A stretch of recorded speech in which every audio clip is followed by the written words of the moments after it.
Two female college roommates were staying in their dorm room during the university Christmas vacation. All of the other girls on campus had gone home, so they were completely alone.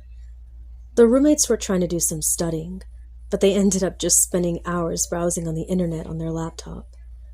Late that night, one of the girls felt hungry, so she told her roommate that she was going downstairs to get some food. She assured her friend that she would be back in a few minutes. Then she took the keys to open the kitchen door and walked off down the hallway. The other girl sat in her room, using her laptop and waiting for her roommate to return. After a while, she began to feel sleepy, so she undressed and got into bed. As she was about to fall asleep, she heard a gurgling moan coming from down the hallway. She froze, lying in bed, her heart pounding.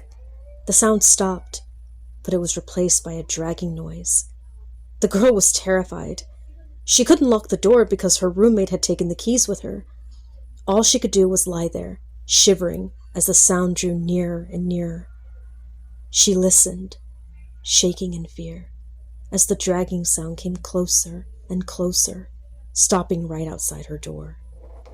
Then, something began scratching at the door. Frightened beyond belief, the girl jumped out of bed and hid in the closet. The trembling girl was afraid to move a muscle.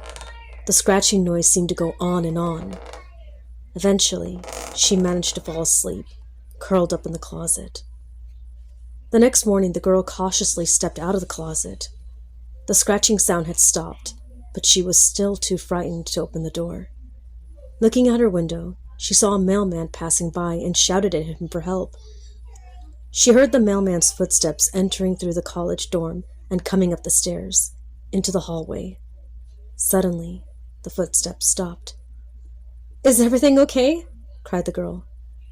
For a few seconds, there was just silence. "Yes, everything is okay," shouted the mailman. "Just stay in your room. I'll get the police." "What's wrong?" asked the girl. "Nothing," came the mailman's reply. "Just stay where you are. Don't come out." But the girl was already turning the handle and opening the door. As the door swung open, the girl saw the mailman standing there, his face pale and his eyes wide in fear. Then she looked down and screamed at what she saw. Her roommate's dead body was sprawled on the floor, lying in a pool of blood. There was a hatchet buried in her head, and her fingernails were worn down bloody from scratching on the door for help.